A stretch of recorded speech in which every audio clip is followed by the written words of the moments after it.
नमस्कार मित्रांनो, श्री स्वामी समर्थ. माझ्या बाळा, आज हा खास संदेश मी तुझ्यासाठी घेऊन आलो आहे. यामध्ये मी तुझ्या जीवनाचे काही गुपित गोष्टी सांगणार आहे. ते तू माहीत करून घेणे खूप आवश्यक आहे. मी आज तुला ते आशीर्वाद देणार आहे ज्याची तू किती दिवसापासून वाट पाहत आहेस. त्यामुळे हा संदेश शेवटपर्यंत मन लावून ऐक.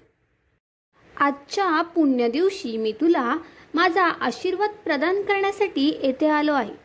तू माझा प्रिय भक्त आहेस आणि तू काही आशीर्वादापासून वंचित आहेस, कारण काही गोष्टी तुझ्या नशिबाच्या आड येतात.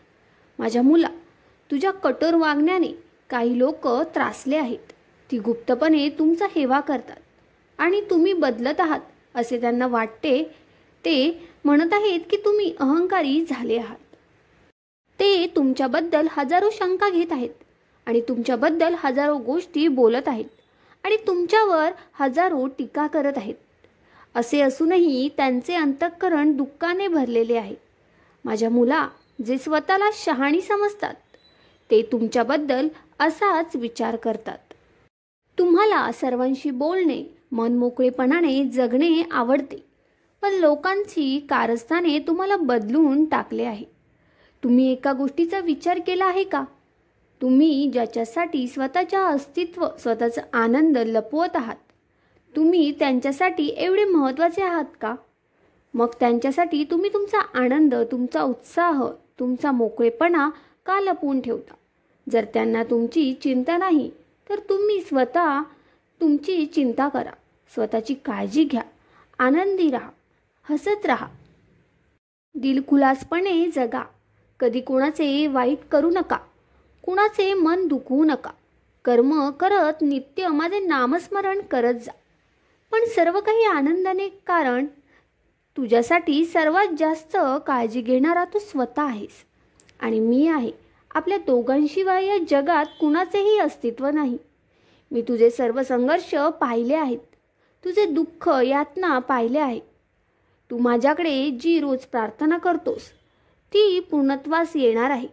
तू फक्त तुझ्याकडून कुणाचे मन दुखवणार नाही याची काळजी घे आणि तुझा अहंकारी, चिडचिडा स्वभाव बदलण्याची गरज आहे. तू तुम्हाला म्हणत आहे, माझ्या बाळा, तुम्ही जर का मी दिलेल्या उपदेशांचे पालन केले, मी दाखवलेल्या मार्गावर चालत राहिलात, तर तुम्हाला कोणीही अडवू शकत नाही. कोणीही तुमचा पराभव करू शकत नाही. तुमच्यावर कोणी वाईट दृष्टी टाकू शकत नाही. कुणाच्याही वाईट दृष्टीचा, वाईट कर्माचा तुमच्यावर तीळभरही फरक पडणार नाही.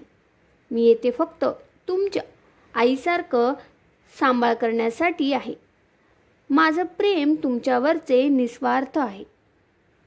ज्यांनी तुम्हाला दुखावले, फसवले, त्यांना तुम्ही बदलण्यासाठी संधी दिली. खूप प्रयत्न केले, पण त्यांनी तुमच्या भावना समजल्या नाहीत. माझ्या मुला, आता तुलाही मार्ग बदलण्याची गरज आहे, कारण आपण फक्त प्रयत्न करू शकतो. कुणी कसं वागायचं हे आपल्या हातात नाही, पण आपण कसं वागायचं हे आपल्या हातात नक्कीच आहे. म्हणून जास्त दुसऱ्यांच्या सुधारण्याच्या भानगडीत पडू नकोस. नामस्मरणात राहा, गरजूंना मदत कर, गरिबांची सेवा कर, वृद्ध व्यक्तींची सेवा कर आणि स्वतःला आनंदी ठेव. कारण खरा आनंद हा परमात्म्यामध्ये आहे, माझ्यामध्ये आहे, देवामध्ये आहे. इतर गोष्टींमध्ये आनंद शोधत बसण्यामध्ये तू फक्त तुझे जीवन व्यर्थ घालवत आहेस. ते आनंद तुला तिथे कधी मिळणार नाही. तुम्ही तुमच्या हृदयाचे रक्षण करायला शिका. तुम्ही सहन केलेली वेदना तुमच्यासाठी मी आशीर्वादात बदलत आहे. ती आता तुमच्यासाठी एक ढाल बनेल आणि तुम्हाला पुढील हानीपासून वाचवेल. तुमचा येणारा दिवस चमत्काराने भरलेला असेल. तुम्ही रात्री गाढ झोपेत असताना मी तुमच्या आवडीची योजना तयार करणार आहे. हा संदेश शेवटपर्यंत ऐकल्याबद्दल धन्यवाद. श्री स्वामी समर्थ.